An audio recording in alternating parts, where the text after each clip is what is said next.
Yeah. Well, it kind of started out having a coach in my corner, for lack of a better term. Playing football in college, having a strength and conditioning coach, spending a lot of hours with a strength and conditioning coach, really kind of opened the doors to that as an opportunity.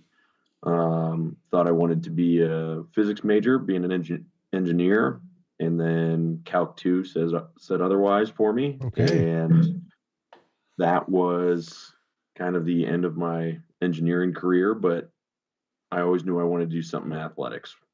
Engineering, whether it was equipment, materials, whatever it was for athletics, but having that interaction with our strength coach really kind of opened the door. And from day one, sitting down meeting with him, it's like, yeah, I want to do this. I want to impact people's lives in a positive way and really be able to interact and connect with people, not only when they're being pushed at their hardest, but when they need help getting picked back up. Because that was definitely one thing that he was really good at, with anybody that walked in the room that was willing to work. Okay.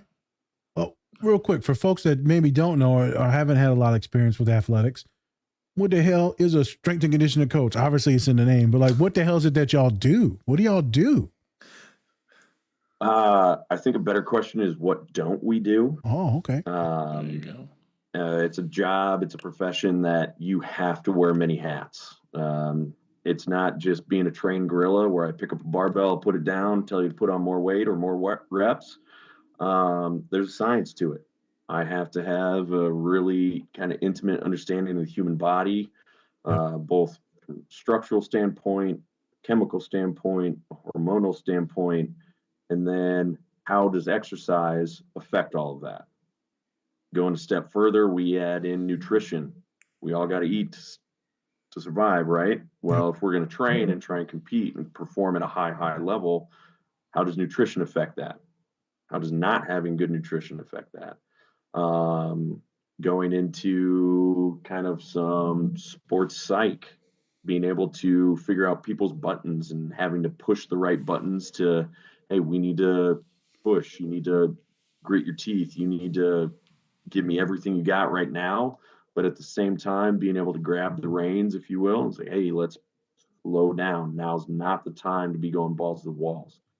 Um, and then on top of that, I mean, we got to have some business background. We got to be able to talk finances. We got to be able to talk with benefactors. We got to be able to talk with anybody that's going to come into the room, recruits. I mean, just this week alone, I think I've met with 25, 30 recruits Damn. Okay. for future athletes. So, I mean, I think the better question is, what don't we do? Okay. Go. One more question for me. I'll kick it back to Spence. Does every team have this in college? I assume strength and conditioning coach, and do high schools have this? So it's growing. At the college level, almost, not all, Okay. almost everybody at all levels is going to have some form of strength and conditioning coach. Now, what that looks like is going to be very different. Where I'm at Central, we have 3 full-time strength and conditioning coaches. Oh We wow. were one of the first Division 3 schools in the country to have a full-time strength and conditioning coach. Now we're one of the first to have 3. Um, so we're really fortunate in our administration's buy-in to athletic performance.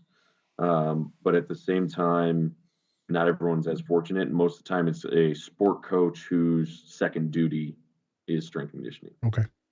And I mean, if any of your listeners are thinking about getting into strength and conditioning, but also want to teach, high school is the way to go. I mean, you want to, maybe you don't want to coach your sport, but you want to work with young people in a setting where they're competitive and you can push them. Weight room's the way to go.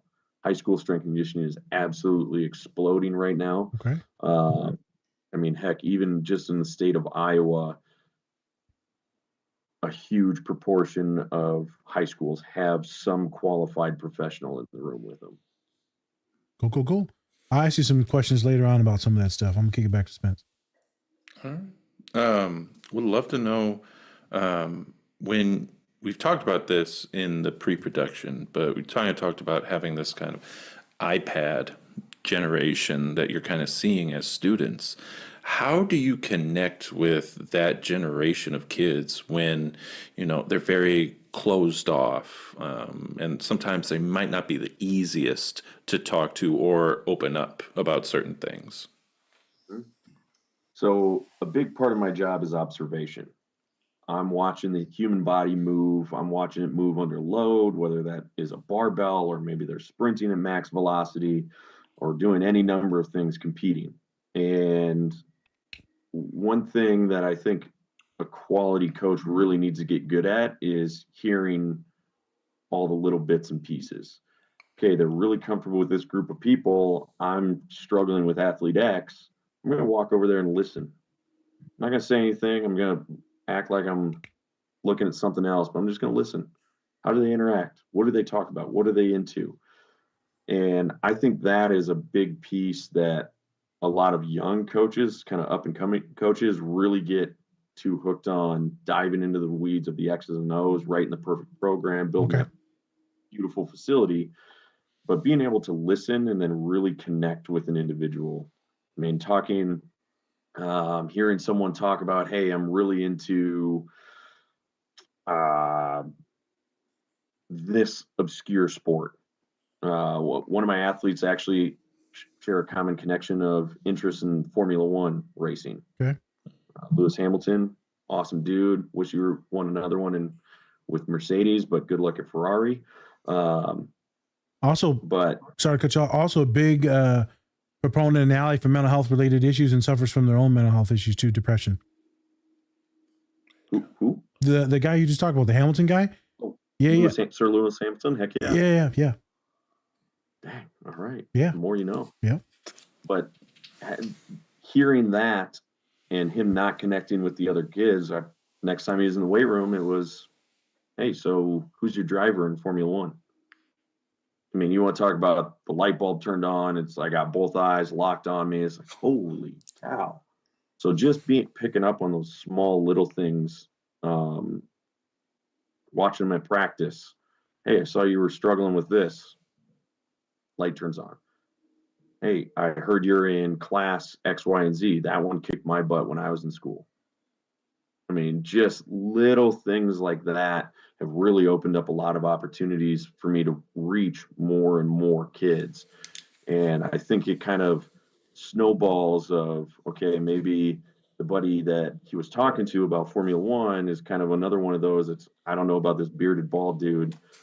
But athlete X over here, he's talking to him, he's getting along with him, he's smiling, they're joking. Okay, maybe I can. And then it just kind of, not saying dominoes fall, but over time, I mean, we have a whole team that's knows I got their back. Word spreads, right? Word of mouth. And when you're talking about athletes, it's a lot about word of mouth. When you're talking about pockets of students that are black or brown, word of mouth, like, hey man, you can trust this guy. He's a good dude. When we're talking to queer students, is that a safe person? When you're talking to autistic or neurodivergent folks, are they cool? Are they affirming? Will they judge me if I'm a little weird and kooky? No, right? I say a lot of weird shit and Sagar, and he just rolls with it. Every once in a while, there's that like, oh, like my dad. Oh God, he said that. But yeah, Sagar goes with most of it though. It's pretty affirming. So what you talk about, Sagar, I think is a very big thing that's missing. Is a lot of people get locked into books or modalities, technique. That's all you need to know that stuff. You need to be professional at that stuff. But for you, and I've known you, but I'm not going to gas you up right now, but I'm going to have you gas yourself up. What makes you different than everyone else, right? Because I've seen people flock to you. I've seen people cry with you, brother. And you've told me about stories. People like love you as a person, as a man, as a coach, as a dad figure. But people have bared their souls to you. So is it just because you just care? Is it because you do listen to the small details? Like what separates you from some of these other kids?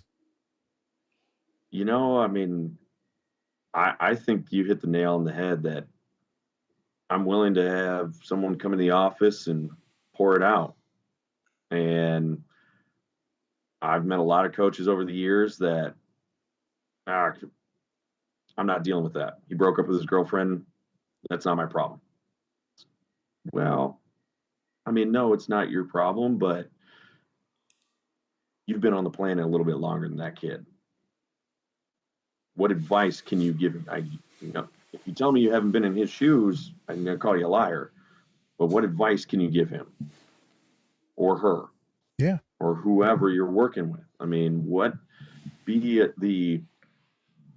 whether it's the voice of reason that they know they need to listen to, or kind of that parent figure who's not a parent, who is in the trench, who's seen me at my strongest, who's seen me at my weakest, who has kind of cracked me open and shown me, hey, here's the pearl that's there.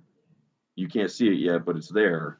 I mean, maybe it's some of that. I mean, I don't have a great answer for you on that, but just being able to, I mean, from time to time, pick a kid up by their bootstraps and like, hey, you're going through some shit.